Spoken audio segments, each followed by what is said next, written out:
When will Marc Carney disclose his conflicts of interest? That's the question I asked the government about 3 weeks ago. The answer? Well, none. They refused to answer that question and instead accused me of engaging in personal attacks. So, when the advisor to the Liberal Party happens to be the chair of one of the largest asset management and private capital firms in the world, is it really a personal attack to ask when he'll disclose his conflicts? We don't know what all of his business interests are. We don't know what his remuneration is and how much he benefits when the share price of perhaps one of the companies that Brookfield owns rises in reaction to government news. We don't know this, and it's important information. So is the government shielding the advisor to their party's leader from transparency laws when they allow him to function as an advisor to the Prime Minister? Because that's really what he is, Mr. Speaker. This whole business of advisor to the Liberal leader.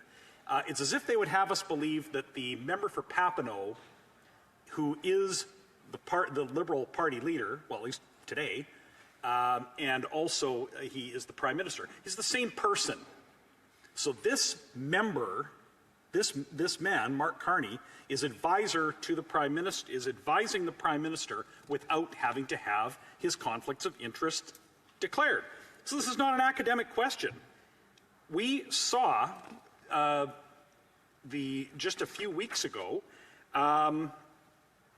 we saw that they made an announcement about mortgage insurance ceilings. So this benefits one of Brookfield's companies. Sagen is one of the mortgage insurance providers that exists in Canada. The ceiling going from $1 million to $1.5 million is an enormous business opportunity, and the markets reacted to that. Share prices got a good solid bump that day, Mr. Speaker, when that announcement was made. And so it is relevant to Canadians. Canadians need to know what all the conflicts of interest around this advisor are. And, you know, part of the answer, and I mentioned this in my question, is the premise of the question, and the parliamentary secretary said, well, you know, this is really good news because this is going to increase, this mortgage announcement is going to increase construction and it's going to be good for Canadians. Well, no, Mr. Speaker, we had testimony yesterday at the Finance Committee that the only people that can get the maximum benefit of that increase to mortgage insurance limits are people that earn $350,000 or more per year. Okay? This announcement is good for the mortgage insurance business. It's good for Brookfield, which if we had a conflict of interest disclosure, we'd know just how good it might be for Marc Carney, but they will not do so. So I would ask the parliamentary secretary tonight if she could tell us on what date they will ensure Canadians will have the conflict of interest disclosure on this advisor who advises the leader of the Liberal Party indeed, but the leader of the Liberal Party for now is the Prime Minister. And so we may only be scratching the surface. This advisor has all kinds of other business dealings with governments, not only this government, but other governments around the world. And so it's time for Canadians to know what the conflicts are, what the potential conflicts are, and so that we can get on with separating the interests of what's good for Marc Carney, what's good for the Liberals, what's good for their friends, and what's actually going to be good for Canadians. The Honourable Parliamentary Secretary to the Minister of International Development. Thank you very much, Mr. Speaker. And let me take this opportunity to talk about what really matters to Canadians. Since 2015, our government has been making important investments to grow the economy, strengthen Canada's social safety net, and support Canadians. We have introduced the Canada Child Benefit, which has lifted hundreds of thousands of children out of poverty. We reinforced the security and dignity of retirement income by strengthening the CPP and increasing old age security for seniors 75 and over. We have made generational investments in $10 a day childcare, including cutting childcare costs by at least half already.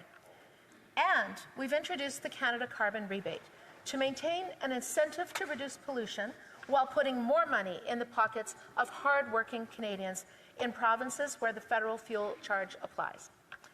All of these investments have made life more affordable for Canadians from coast to coast to coast.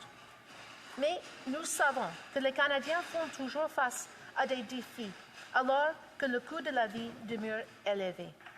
C'est pourquoi le budget de 2024 a introduit des investissements comme le Programme national d'alimentation scolaire qui aidera 4 that will help 400,000 kids to get the healthy food that they need in order to learn and grow. And additionally, the Canada Disability Benefit, which will help to improve the financial situation of 600,000 people with disabilities. Also why we continue to invest in the dental care plan, under which 2 million Canadians have already been approved to get the dental care that they need from a dentist or hygienist, so that every generation can have a fair shot at receiving the dental care that they deserve while making life cost less. We are also helping to make life cost less through our ambitious housing plan, where we have committed to building more homes faster, increasing housing affordability, growing the community housing sector, and making it easier to rent or buy a home. Our government recently announced a suite of bold reforms to mortgage rules to make mortgages more affordable for Canadians and put home ownership within reach. We are also expanding eligibility for 30-year insured mortgage amortizations to all first-time homebuyers and to buyers of new builds. Monsieur le Président, les Canadiens Mr. Speaker, Canadians can count on the government to continue strengthening our safety net while managing the country's finances responsibly.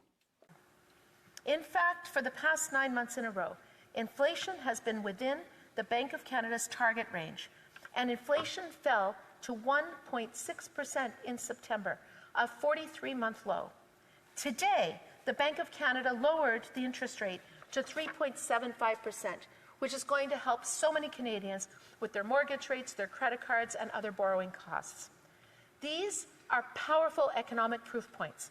They show that Canada's economy is strong and resilient. They show that our economic plan is fiscally responsible.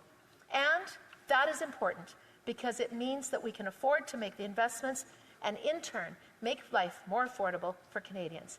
Thank you, Mr. Speaker.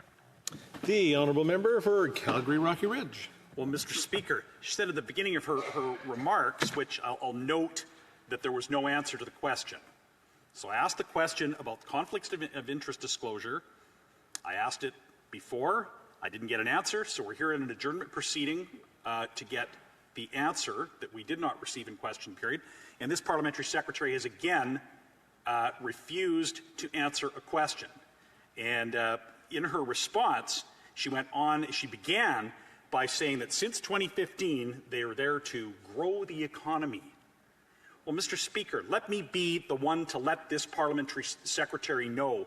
Per capita, the economy is smaller today than it was in 2015. That's the legacy of this government. They have shrunk the economy. Canadians are poorer now than they were when this government took office 9 years ago. That is the legacy of this government. The honourable parliamentary secretary.